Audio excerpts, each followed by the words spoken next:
can't even take myself seriously. I can't even look at the thing. I can't look. You might have to turn that off. Welcome to Nightly Scroll. I'm Dan Bongino, obviously. No, I'm Hayley Caronia, but happy Hayley-ween. This is the last costume that I have for you, so had to go out with a bang. I was thinking of being the Joker. I had bought all of the Joker accoutrement. I wanted to do the green slicked back hair, but Justin said that he was not pleased with what I had planned for my costume, that it wasn't sufficient to be the Joker, and he's been pushing for Dan Bongino for, I don't know what, like a week now? Chat, you are welcome. So, yes, Dan Bongino it is. And Dan, if you're watching, I'm sorry that I made your beard patchy. Your beard's not patchy. I just was using mascara. So did the best that I could. I know everyone misses Dan, so this should do it.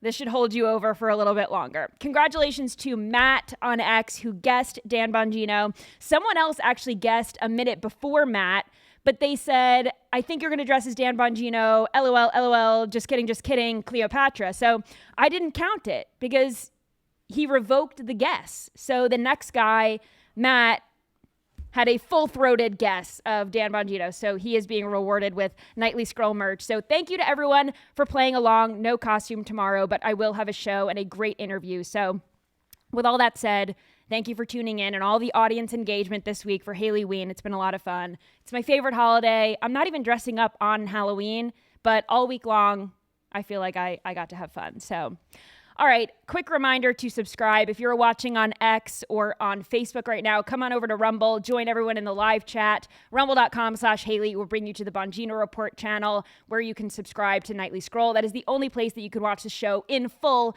so make sure that you do that. If you want to watch later on, you can't catch us at 6 p.m. Eastern Time, that is fine. You can watch on Rumble whenever you want or on your favorite podcast platform, Apple Podcasts, Spotify. You can listen as soon as the show is over.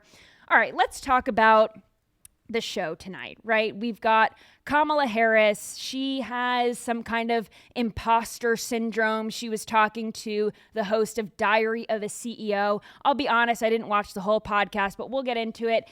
We've got Jasmine Crockett getting fact-checked in real time on CNN. Also, Hakeem Jeffries being fact-checked in real time on CNN. Have to give CNN credit where credit is due. I love the fact checks in real time. I've got an interesting story about baby names. Apparently in America, people are naming their babies after weapons. I don't know. We're just in a violent mood, I guess. People are naming their sons things like Maverick and Arson and Dagger and things like that. So we're going to get into that. Scott Bryson is also on deck to do tactical detail. We're going to do some road rage incidents, some Halloween safety tips. So stay tuned for that. All of that coming up on Nightly Scroll.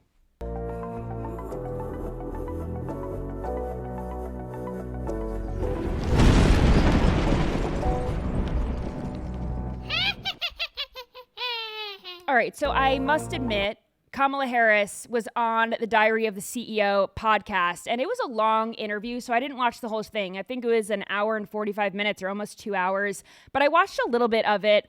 And, you know, the host, I don't know who the host is, to be honest with you. I forget his name, but he's got a great voice and a great British accent. So, I've never watched an episode, but it piqued my interest because Kamala Harris was on.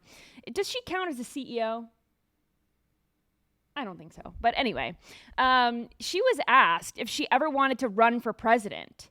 And she said no, meaning like, did she ever aspire to be the president of the United States? And she said no. Even when she was a senator, she apparently had no aspirations to be the president of the United States.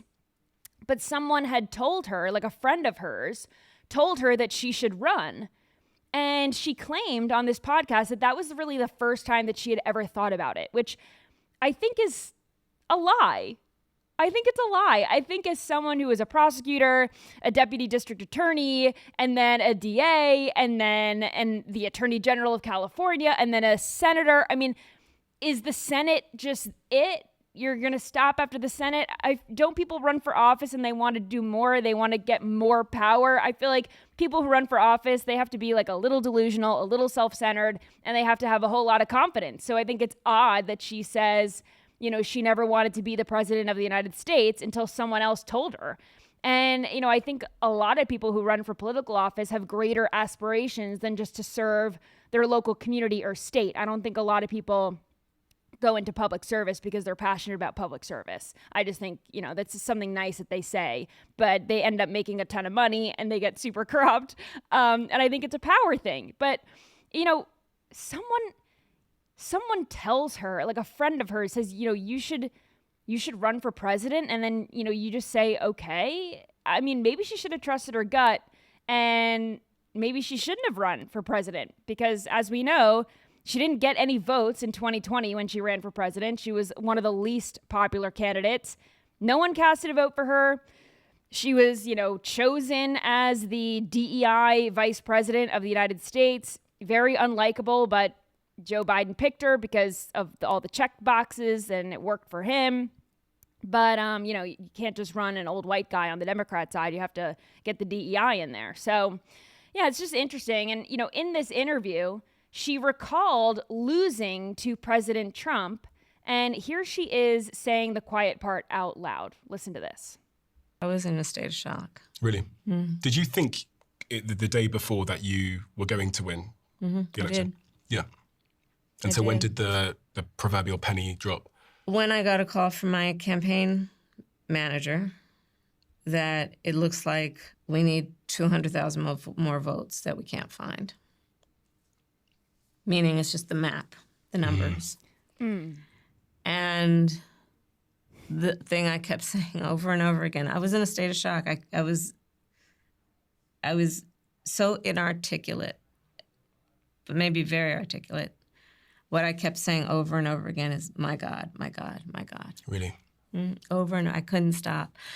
I haven't felt that emotion, anything similar to the emotion I felt that day and for quite some time, other than the grief I felt when my mother died. I was in a state of shock. Really? Mm. Did you think the day before that you were going to win the election? I did. Mm-hmm, mm-hmm. Okay, so she thought she was going to win, but she needed to find 200,000 more votes. That's an odd way of putting it. You don't find votes, you earn them.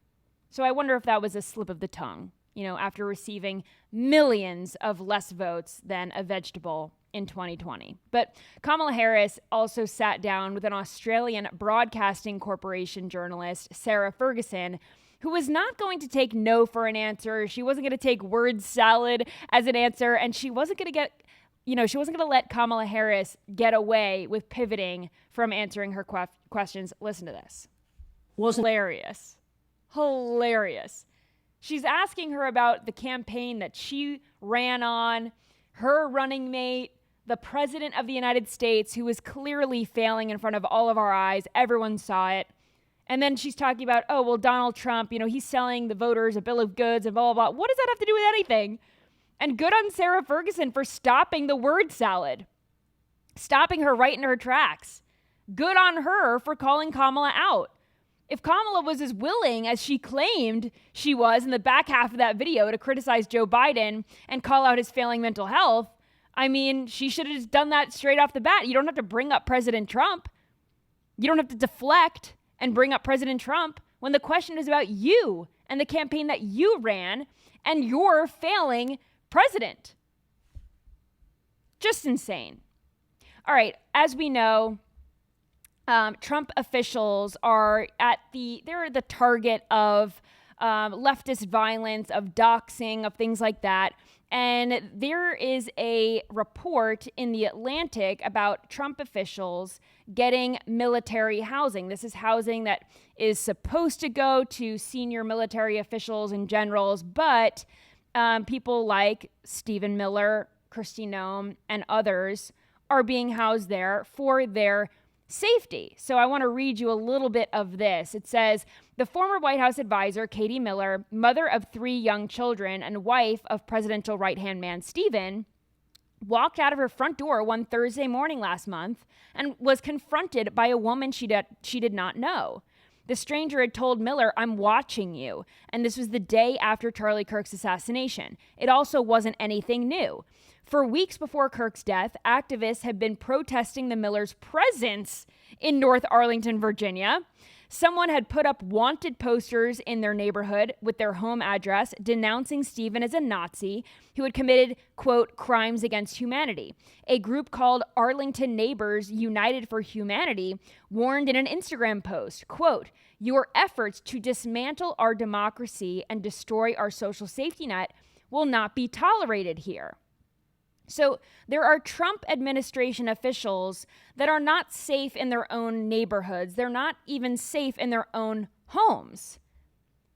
So Stephen Miller has joined now a growing list of Trump administration political appointees that are living in military housing now, where they have their own essentially built-in security from political violence. I mean, they have to separate themselves from these leftist protesters who are violent and want to do harm. And liberal protesters and liberal media, they will decry the fact that Trump administration officials are giving, they're being given temporary housing on military bases. And normally I would agree. However, with the incessant attacks on them, the doxing of their home addresses, the threats on their families, that does not allow them to live safely in their homes. You should be able to be safe in your home, regardless of political affiliation, regardless of where you work. And yet they have been driven out of their homes and communities out of fear of protesters and radical leftists. Because as we know, liberal protesters don't always remain peaceful, and CNN's idea of a peaceful protest is burning cities to the ground.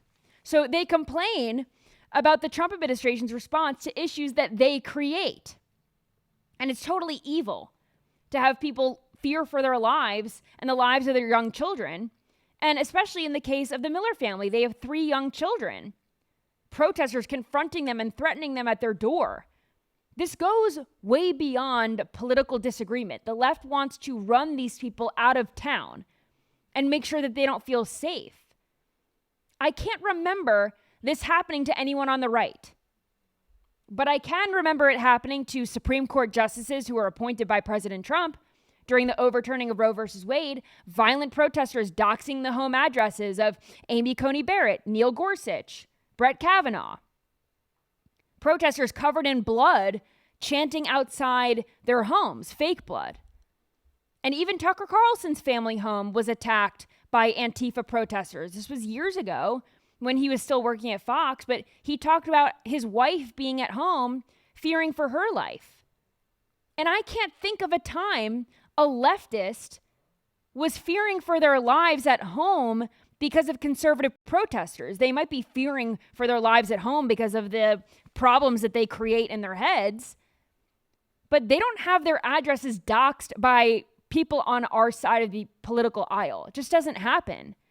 This is completely one-sided because the left hates civil discourse. This is their way or the highway, and they will resort to violence and threats in order to get it. And a recent example of this, leftists shutting down civil discourse, is on the campus of Fort Lewis College in Durango, Colorado.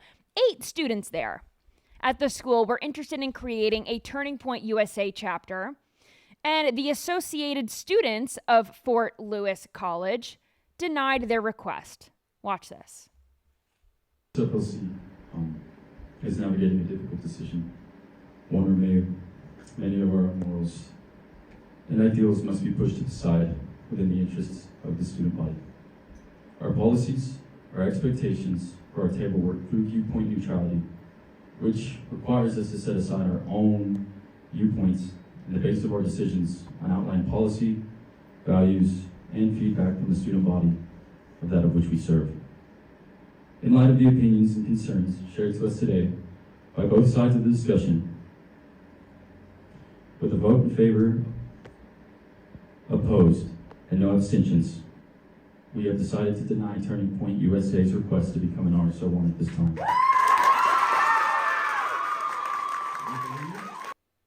And it's met with cheers from people in the crowd. People are cheering that they've decided to not allow a Turning Point USA chapter on their campus. So students can engage in freedom of speech at an event put on by the political science department, but 8 students can't create a Turning Point USA chapter. How is that really any different from having a college Republicans or a college Democrat, campus Democrat group? Why would Turning Point USA not be allowed? And they knew that this would spark questions about the college's commitment to the First Amendment. So, of course, they have to say, oh, well, you're welcome to use the campus resources if you want. Well, yeah, they're students at the damn school. Why wouldn't they be able to use campus resources?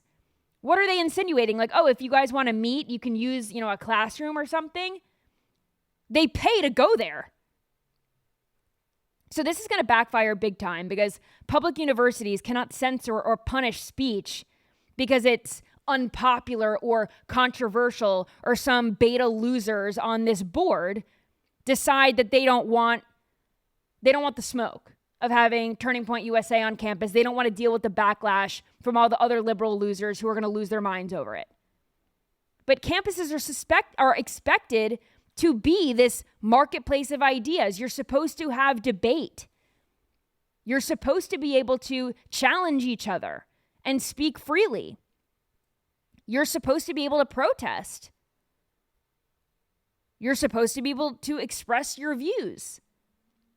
But I guess in Durango, Colorado, they're not interested in that. I smell a huge lawsuit, and I hope the truth prevails, and the Constitution, for that matter.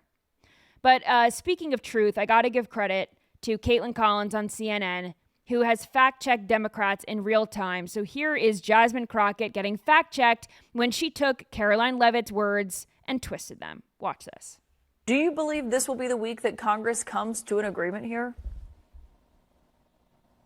I have no idea. I mean, you started off talking about the fact that the president is in Japan. The president has time to do everything but what he needs to focus on. In fact, we heard the press secretary say that his main priority is the ballroom that no one asked for, the ballroom that requires him to destroy historic pieces of the White House. And so it doesn't seem like he's interested. And that context of the comment from Caroline Leavitt, she was asked if the president was working on any other renovations when it came to the White House, and she was saying his focus was the ballroom. But to your point about what the president said. There we go. You got to give credit where credit is due, and she wasn't done. Here she is fact-checking Hakeem Jeffries. Watch this. Said that Mike Johnson's not willing to sit down and have a conversation. Y'all did have a phone conversation, I believe you said earlier today. Who initiated that call? Was that you or was that Speaker Johnson? It was a call from Mike Johnson. It was very brief, and it wasn't a substantive discussion in terms of finding a path forward. But was he calling to talk about the government shutdown? I mean, you could say that was in the ballpark, but, it was a private conversation that will remain private. However, nothing meaningful came out of it, again, because Donald Trump has not given Mike Johnson permission to enter into a bipartisan negotiation. Caitlin, I mean, House Republicans have been literally on vacation for the last 5 weeks. They've canceled votes 5 consecutive weeks in a row. They are uninterested in doing anything other than jamming their partisan Republican spending bill down the throats of the American people. And as Democrats, we've made clear we will not support a partisan Republican spending bill that continues to gut the health care of the American people. Period. Full stop. He's lying. He's lying. He wants to push this narrative that Republicans aren't coming to the table, and Speaker Mike Johnson isn't concerned with the government shutdown. He doesn't want to, apparently, the Democrats say that he doesn't want to end this. He wants to keep it going when the Democrats are the ones who aren't coming to the table. And I love that Caitlin Collins was able to ask Hakeem Jeffries, well, you had a phone call with the speaker today. Who called who? Oh, Mike Johnson, the one who's not willing to come to the table, he called you? And then he's like, oh, well, did you talk about the shutdown? Oh, well, it was in the ballpark. Of course it was in the ballpark. Of course Mike Johnson is trying to get this deal done. Of course. And more lying from the Democrats. It's just insane. Now, we don't hate the media enough. I just gave Caitlin Collins some credit for, doing her journalistic due diligence and holding these Democrats who are lying to account. But we do not hate the media enough. Here is a local NBC affiliate and they are covering an illegal alien who got detained. And here is how they covered this story, and then I'll tell you the truth. Watch this. Get back. Get back. Don't touch my mom. Don't touch my mom. This frantic cell phone video was taken by a San Jose teenager Saturday morning. His family says ICE agents took his father into custody. They're taking my dad. One officer is seen in the video wearing an official ICE badge. ICE did not respond to NBC Bay Area's request for comment or confirmation that they detained 42-year-old Gerardo. The family's Ring video shows Gerardo in his black truck at 7:54 a.m. about to head to his construction job when multiple people who appear to be federal officers approach his truck and yell for him to get out. Gerardo is undocumented. His wife, Idalia, says she's a U.S. citizen. She ran to the truck to try to stop the arrest. She requested we not show her face. It's about 7 or 8 people, at least 3 with no uniform at all.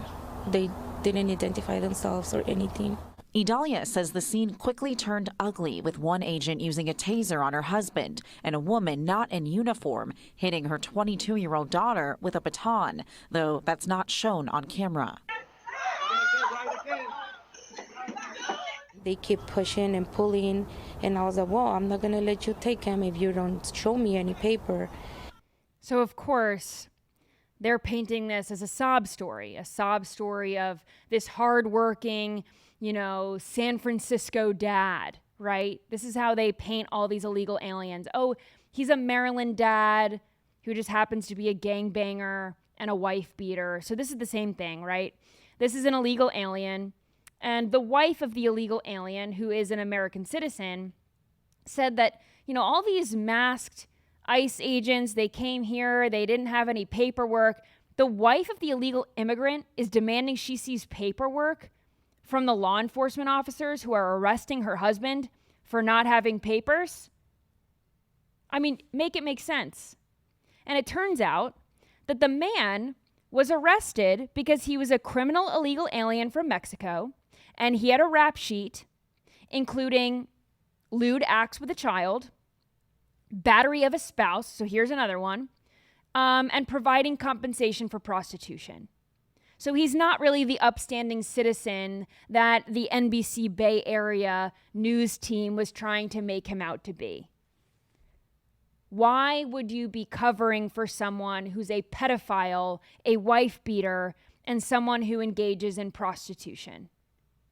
It's just disgusting. You do not hate the media enough. And the guy, by the way, he had a previous removal order, and he illegally re-entered the United States. So he was supposed to be kicked out. He came back. It's just this catch and release BS. They wait until there's a Democrat in office like Joe Biden, and then they just waltz back over and commit more crimes. It's just disgusting. And all we want are stronger borders. We want politicians who will fight for American citizens. But we're seeing the exact opposite in Minneapolis, Minnesota. Here is Omar Fateh, who is running to be the mayor of Minneapolis. And here he is pledging his allegiance to Somalia. Watch. Assalamu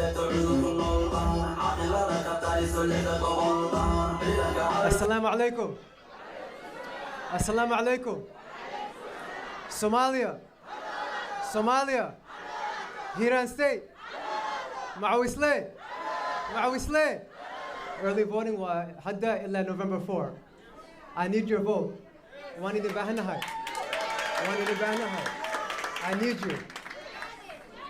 Hadan Udkina, hello. We're going to win. He's calling on Somalians to vote for him for mayor of Minneapolis. If you are saying that you are, this is for Somalia, and you're waving the flag of another country, you should not be running for political office in America. This is not Somalia first. You're supposed to be running to represent the people who live in Minneapolis. So why don't you try a Minnesota flag? Why don't you try an American flag and try again? Better yet, don't try again. Go back. Go back home. All right. Last thing that I have for you before we bring in Scott is this crazy baby name story. So BuzzFeed did an article and they were talking about this baby name trend where Americans are naming their babies aggressive things, and it is seriously alarming experts, according to BuzzFeed, which is obviously a joke. But this is an excerpt from the article. It says, there is a small but noticeable trend of parents using weapons-inspired and more broadly, aggressive names for their sons. And some of the responses, or some of the examples rather, are Wesson, Caliber, Shooter, Trigger, Blade, Cannon, Remington, Colt, Ruger, and Winchester. Also Arson, Cutter, and Dagger. The eagle screech for Dagger. Yeah, it just, something is, these names really get you going. They do. So here is some more information. It says, most of these names peaked in use relatively recently. Wesson in 2021, it was used 306 times. There are 306 babies in a year being named Wesson. Could you imagine twin boys named Smith and Wesson? So Wesson in 2021 was used 306 times. Caliber was used 24 times in 2018. Mace was used in 2022 64 times. I could see Mace being a nickname for Mason, but Mace spelled M-A-C-E, or like Macy for a girl, but Mace? Like Windu? I don't like that. I don't like Shouldn't Mace. even get it. I don't like Mace. I'm out on that one. Dagger, I'm also out on. Dagger, maybe that's a name. Dagger and Trigger, Cutter, Arson. You're gonna name your son Arson? You're setting him up to fail. Where's Bunker Buster? It's crazy. A little Bunker Buster Caronia. But some of these names I think would make good names for a dog. You know, Shooter, Trigger, Blade. You can't name a human child Blade. Come on. This is crazy. What happened to like James, or what happened to Kevin?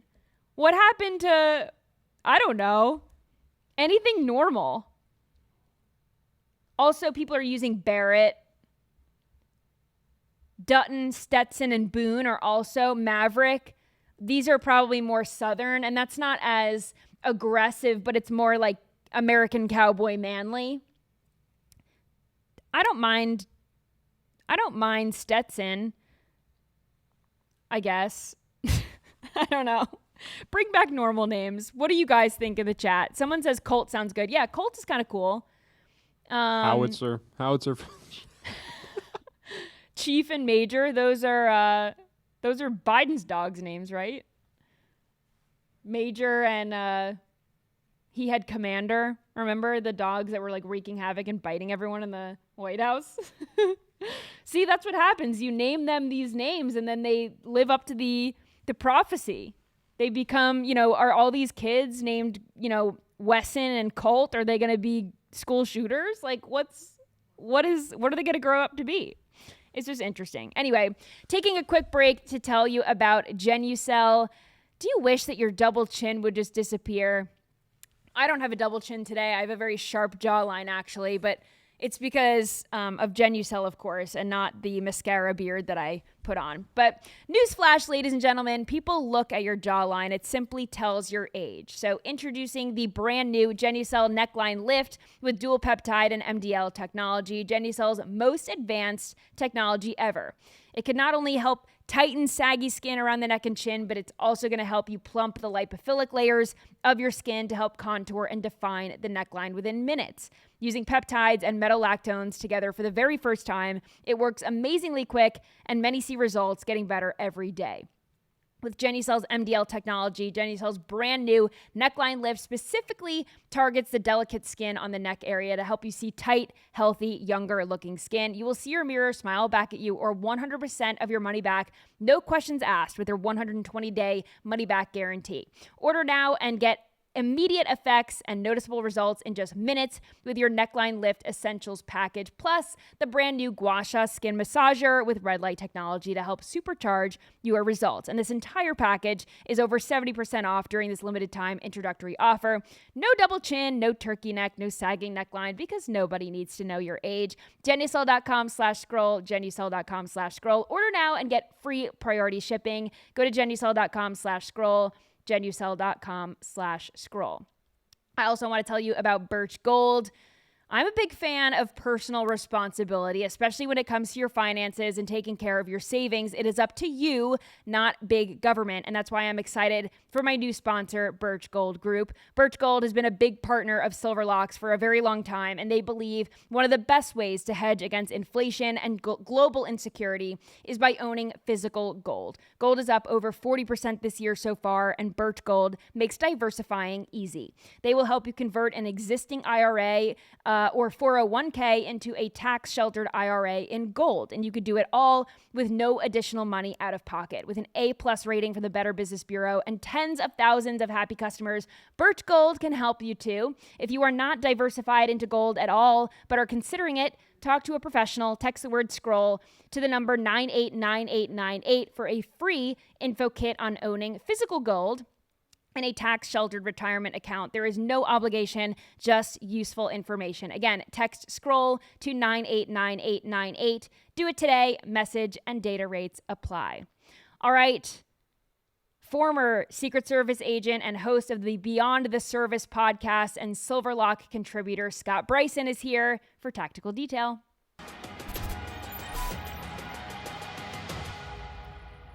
Oh my goodness. Are you Bob Ross? Thought we would do some happy little safety tips tonight. I thought you were going to dress as Cash and we could just be this tagged FBI tag team. That's hilarious. Yeah, I'm going to have to get rid of this. Okay. Well, it was funny while it lasted. So thank you for joining me. Icebreaker. I absolutely love it. All right. So before we get into the Halloween stuff, we have some road rage incidents. So we'll talk about how to react in a situation like that. So let's cue up the first video. Learn to drive. Get the fuck out. Get the fuck. Learn to drive. Get the fuck out of my house now. Who do you think you are? Alex, shut the fuck up. You're letting me stop. You yelled at me? Yeah, and you deserve it. Okay, calm the fuck down. Who do you think you are? Stay off people's Shut foot. the fuck up. Get out. You follow me to my house, you fucking creep. Who the fuck do you think you are, you bitch? Nah. Go fuck yourself. Go fuck yourself, you fucking bitch. Yeah, ride that fucking curb. Ride that fucking curb. Who the fuck do you think you are? Give me that fucking thing. Give me that fucking thing. Get the fuck out of here, bitch. Someone in the chat said, way to de-escalate the situation. What's your take on this? Oh my gosh. I wonder if she kisses her mom with that mouth. Well, it takes two to tango, and I'm not sure who was wrong in that event. It doesn't really matter because they both ended up being wrong. I mean, she probably shouldn't have gone to her house if she was, or unless she was the aggressor. I'm not sure which way it played out. I think he said she was on his tail or something like that. But regardless, maybe instead of going home, drive to a police department if you're actually in fear, or a fire department. Fire departments are always good options, right? Because it's usually a bunch of dudes. I'm not saying there aren't some women firemen, but there's a lot of guys usually hanging around outside unless they're going to a call. So if you're in fear for your life or worried about a road rage situation, I probably wouldn't go home. And then it was very oxymoronic because she was like, calm down. But yet her voice kept going up and she kept cursing. I mean, here's the thing. We don't know what she looks like. He was an older guy and he wasn't very big in stature, but what if he would have gone back to the car and gotten a gun? Right. I mean, there's no reason to antagonize people. That was ridiculous. Yeah, it's even if you get into a road rage type situation, I mean, this doesn't really happen to me. I mean, I don't like being caught behind a slow driver or anything, but, taking a few deep breaths is helpful, I think. But, I don't know why someone would follow someone else to their house to just like verbalize and continue the road rage. That just seems unhinged to me. But this next one is also a situation that got out of hand. Let's watch this. I don't play with a motherfucking man. A man is not gonna come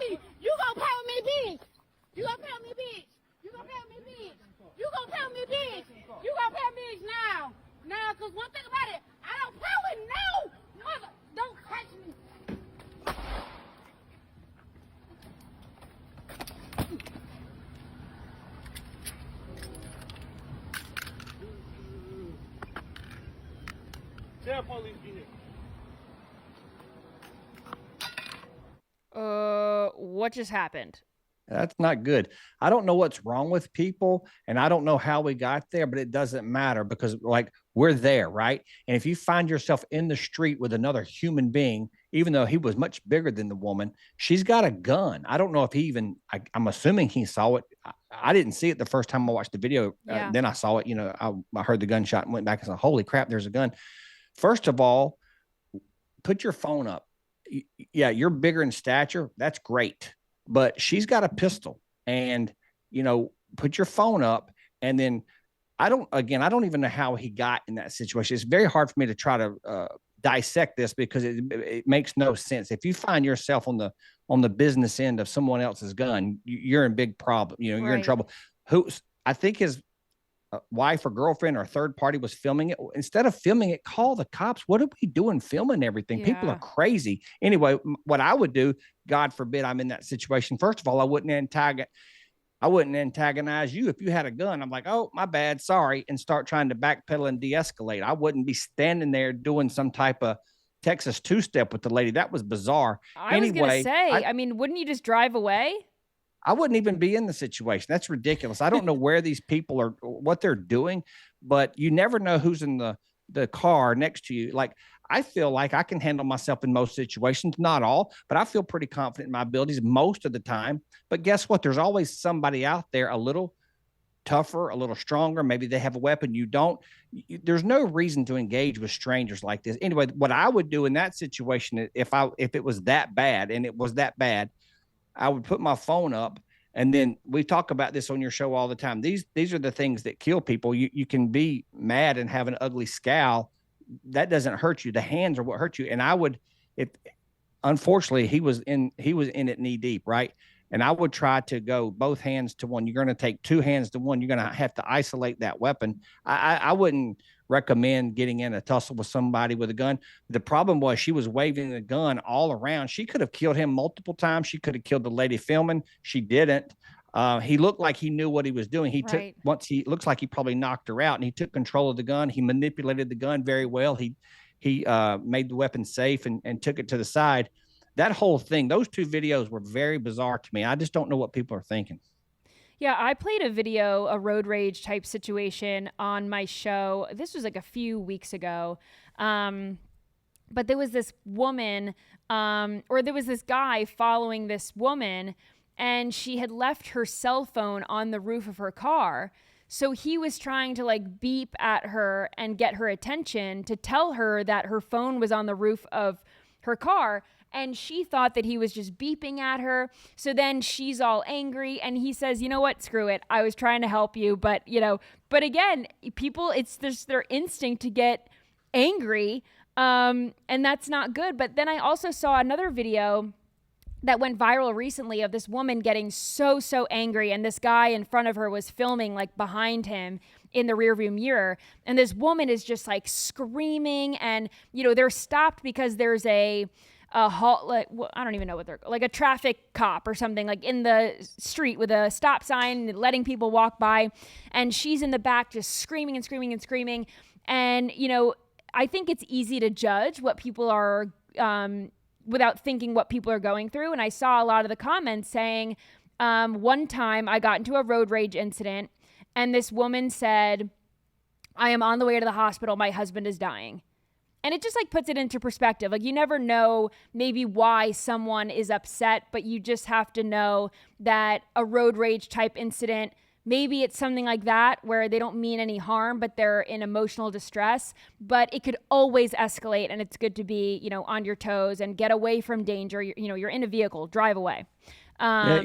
Hayley, can I add to that real quick? I love that you brought that up, because I was thinking the same thing. I'm not going to act like I've never gotten mad driving. Of course, we all get frustrated, but I do not engage in road rage.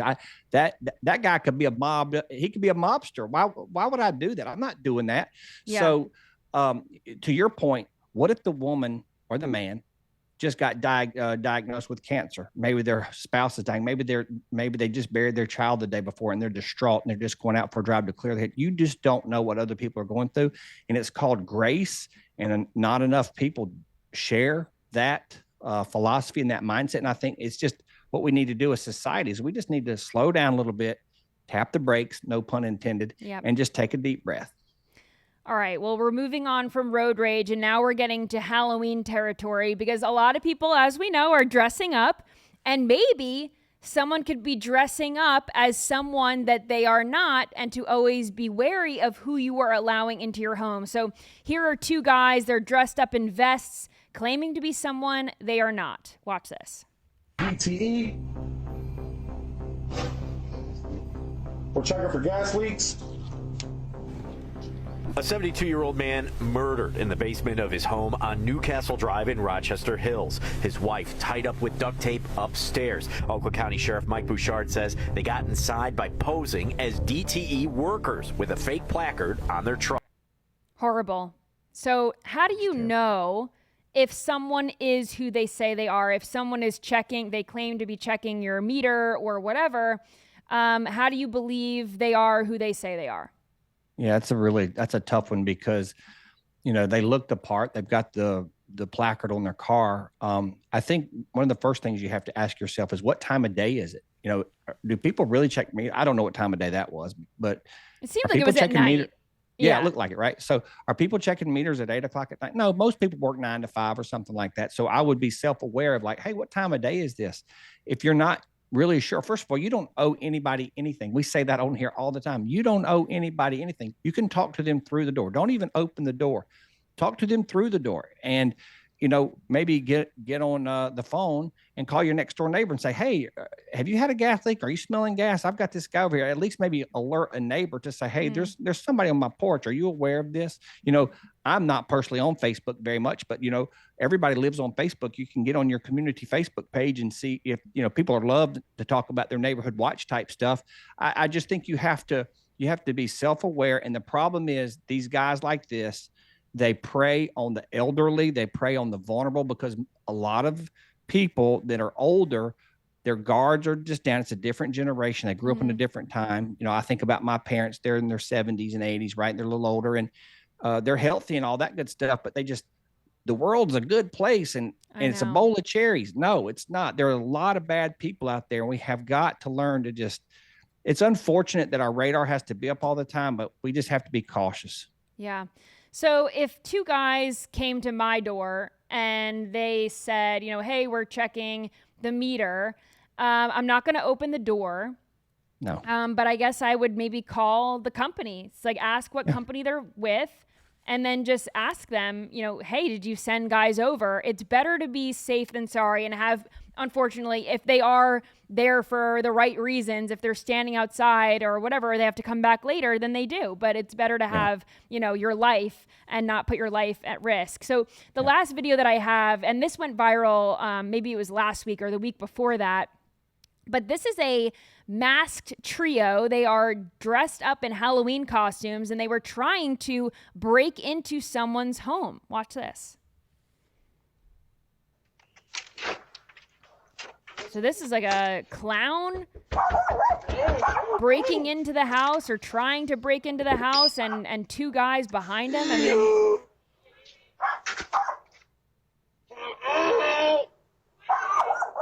Your worst nightmare. It's either you come out or we coming in. No.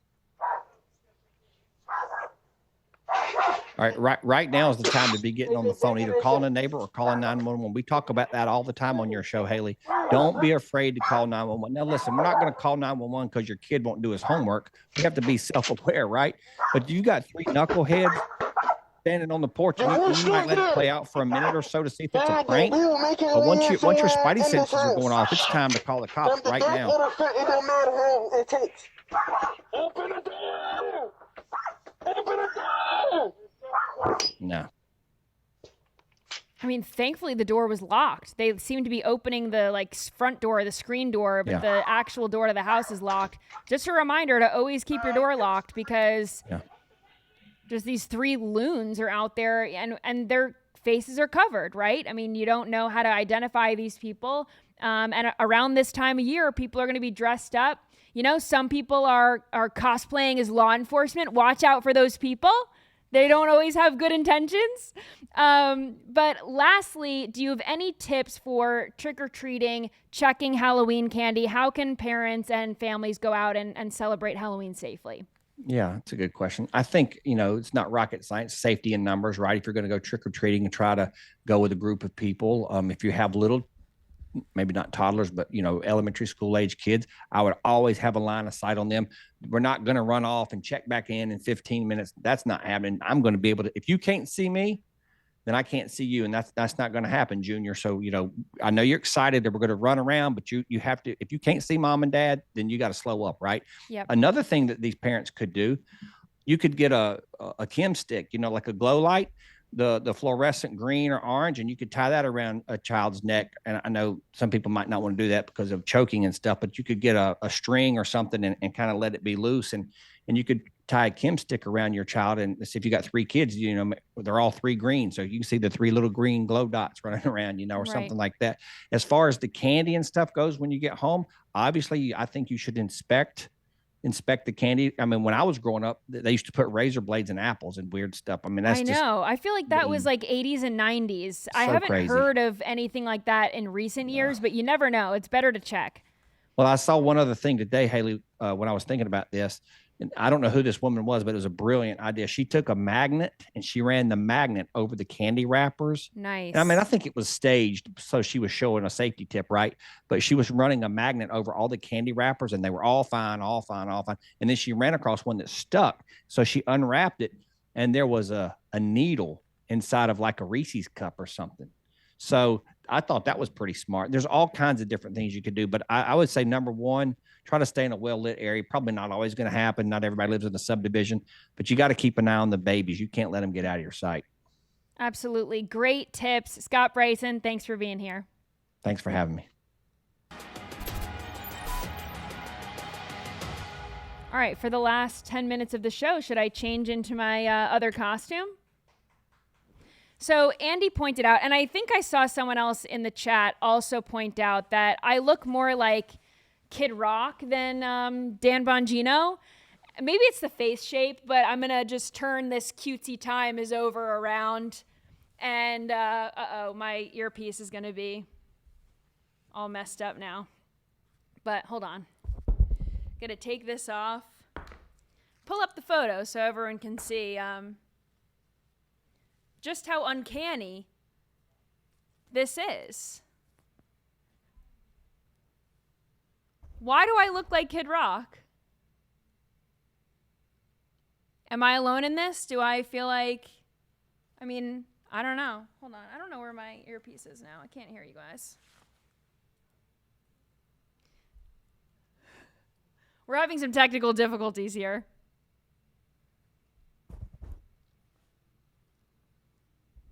You got the photo? This is crazy.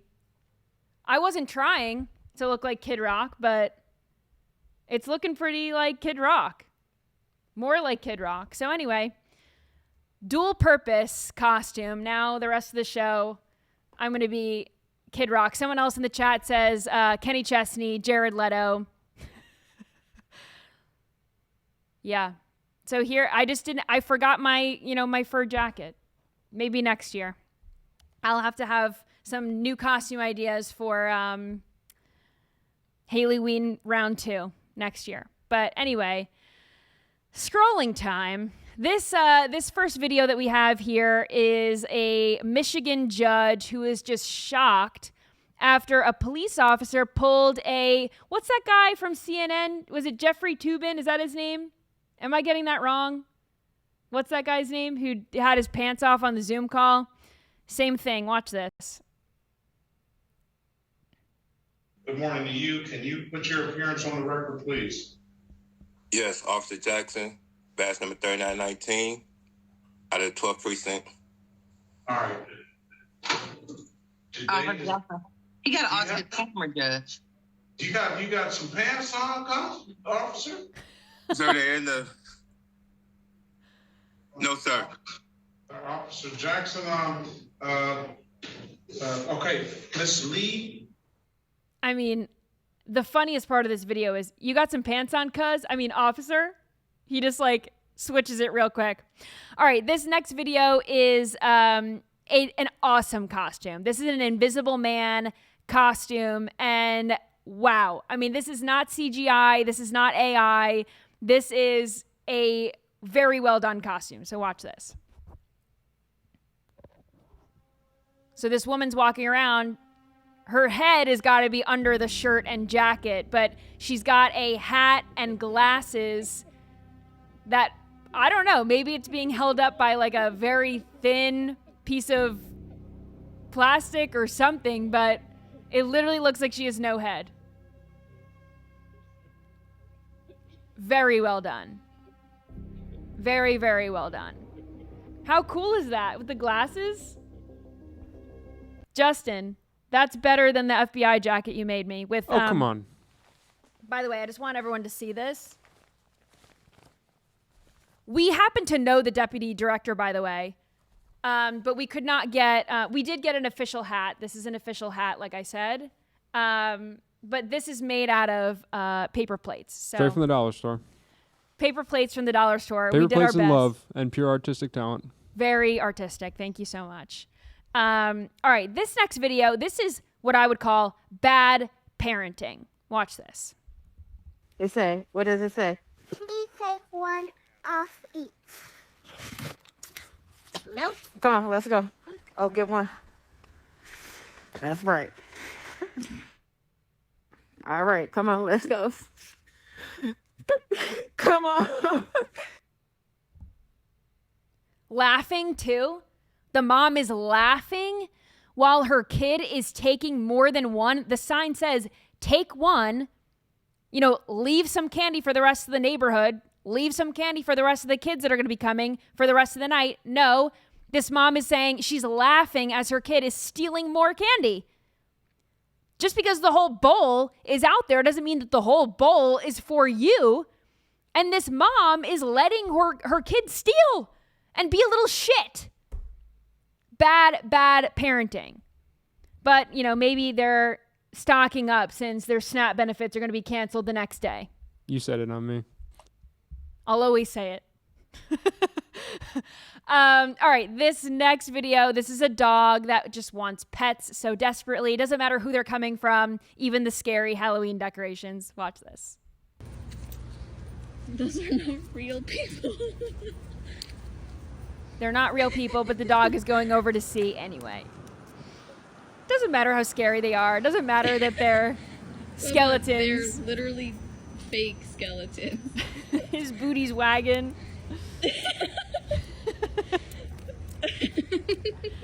Baba, come on. He's like, please, let me say hello. Let me say hello. I love it. Here's another dog that wants pets from a scary skeleton. Watch this. My Yorkie Poo is so desperate for a friend. He wants this thing to pet him so bad. He's laying down like, please pet my stomach, please. You think Neo pets the dog? Yeah, I do. The dog's trying to reposition itself to get under the hand. Please. All right. The next video is a dog that is getting spooked by the iconic millennial jump scare video. This is a warning. This is a jump scare video if you haven't seen this one. But I remember my childhood. This video is scary. Watch. Oh, it's just a scenic video. Uh-oh. And the dog falls for it. The dog falls for it. And this next video, this is a possum also getting spooked by a Halloween decoration. Watch this. And I don't know if this is AI or not, but there's a little witch type thing. And, these Halloween decorations, they go off and they start, screaming or laughing or whatever. And, was the possum trying to eat Halloween candy? That's what it looked like. I guess. It's crazy. You can't trust any Ring video anymore because that's AI All number Ring one. video is AI. I'm looking for the Sora watermark and I didn't find one, but that doesn't mean that it's not AI. I saw an AI video today that I was going to pull for the show, and then I looked at the comments and they were like, you blurred out the Sora AI watermark. And and I fell for it again. So anyway, these next decorations are for the Karens out there. Watch. So here are some skeletons in the front. No parking. You can't park here. I said buttery Chardonnay. I'm posting that on Facebook. Are you recording me? Joking about just the iconic Karen catchphrases. I'm calling the manager. I thought that was funny. All right, and this last one is a skeleton surprise. Watch this. It says honk for a surprise. And now the skeleton attached to the back of this car is peeing what I would assume is either water or like windshield wiper fluid out of its private parts. If it has any, I guess the skeleton doesn't have any, but can skeletons pee? I guess not. Now that I think of it, but that's very funny. I am actually all out of windshield wiper fluid, and the alarm, like the little light keeps coming on, and I called my dad, obviously, because I'm just a girl, and I said, how do I do this? Like, where do I go to get windshield wiper fluid? They're at the dollar store right next to the yellow paper plates. Again, this is coming from someone who hasn't driven a car in like 10 years before moving here, so I'm just a little rusty, okay? And he's explaining it to me on the phone, and I was like, never mind, I'm just going to find a man to do it.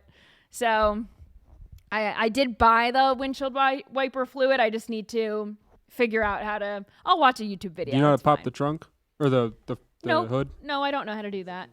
No. Nope. Okay. We'll start there. We'll figure it out. When the car starts making a really bad noise, that's when I'll take it in. Uh-oh. All right. Do you guys have blind reactions? Okay. We're going to finish off with some blind reactions. All right, so I couldn't find any Halloween ones because I sent most of them to you, so they wouldn't be blind reactions. Okay. But we do have a new take on mead. A new take on what? Mead. Mead? Yeah, honey wine. Oh, okay. In order to turn hot dogs into delicious alcohol, I needed a way to extract the hot dog flavor into something fermentable. Surprisingly, hot dog wine is an understudied subject, and since hot dogs could be littered with harmful spores of bacteria, we're going to opt for just using the hot dog water. But don't worry, the hot dogs will come into play later. Started with a few pounds of honey, enough to supply enough sugar to hit 16% alcohol. And now with our hot dog water added to the mix, all that was left to do was add our yeast and let this hot doggy mix ferment for 30 days. Which it did, and this isn't exactly what my mead kit was intended for, but it actually worked surprisingly well. And the good news is it did in fact hit 16%. The only issue is the hot dog flavor was lacking, but luckily there is a way to intensify it. Ew.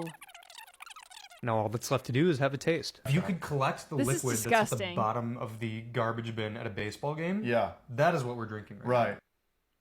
What would even... Listen, I like hot dogs. As you know, I eat sausage almost every morning for breakfast with my mustard. And sauerkraut. This is my New York. You can take the girl out of New York. You can't take the New York out of the girl. I would never want hot dog flavored anything to drink. I'd try it. You would try it? I'd absolutely try that. What do you think it tastes like with the honey in it? I don't know. Probably hot dog water wine. Maybe a little sweet. Do you think it's like fermented? Like it tastes like wine? Oh yeah. Yeah. That process, they make mead like that. You put honey in the bottle, and there's a whole process, and it's a thing that people do. So I guess the prerequisite of that joke would be knowing how they make mead. But now they made hot dog mead. That's pretty gross. All right, how many more videos do you have for me? All right, so I got a Disney flavor one for you. Okay. Tinkerbell. Oh, so good to see you. It's a pleasure to meet you. Really? Yeah, of course. I do impressions for a living. No way. Yes way. Okay. And I was wondering if I can do one of you. Is that okay? Please do. Yeah. Okay, here we go. Get in. Hey, my name's Tinkerbell. I'm tinking around. I don't get it. You don't get it? No. He was going to do a Tinkerbell impression, and then he did like Watto. Well, you don't know who that is. I don't know who that is. It was not a Tinkerbell impression. I can see that. Goodness, man. Do you have another one for me? One more. All right, one more. Hopefully I understand it. Aren't you girls scared to walk alone in the city at night? Oh, and nope, because they've got the National Guard behind them. I mean, hey, that's what they're there for. Making people feel safe. See, the hot girls feel safe when they see National Guard. Anyone else, they don't get it. All right. Thank you for watching along tonight. This is Kid Rock signing off. I do have a very fun and interesting interview tomorrow with a demonologist. His name is Rick Hansen. So no more guessing games for the costumes because I actually did. So I wanted to be the Joker today, and then I've never been a sheet ghost, like a classic sheet ghost. So I did buy like a big white sheet. Then I was thinking about it. I'm like, that doesn't really, I don't know if I'll be able to like hear or speak into the microphone. It might be a little impeded. I don't know. So I was going to wear that tomorrow, but then when I booked this interview, I was like, I can't do an interview with a demonologist dressed as a sheet ghost. It would just be totally ridiculous. You wouldn't be able to see my face or my mouth or anything. I was like, I can't. So anyway, I am dressed as myself tomorrow and I am interviewing a demonologist. So it is a very interesting conversation because they grew up Christian. His dad got into satanic rituals and stuff, and then he found his way back to Christ, and now he was helping people who are also struggling with this satanic rituals and things like this. He is helping Christians, find God again. So it's a little spooky, but it's also good. So it's all about the battle of good and evil. So make sure that you are following me at Hayley Caronia on all platforms. I am on X. I am on Truth Social. I'm on TikTok and Instagram for a little bit more behind the scenes of all of my costumes this week. I have more videos to post. So make sure that you're tuned in for that, and I will see you right back here tomorrow. Bye.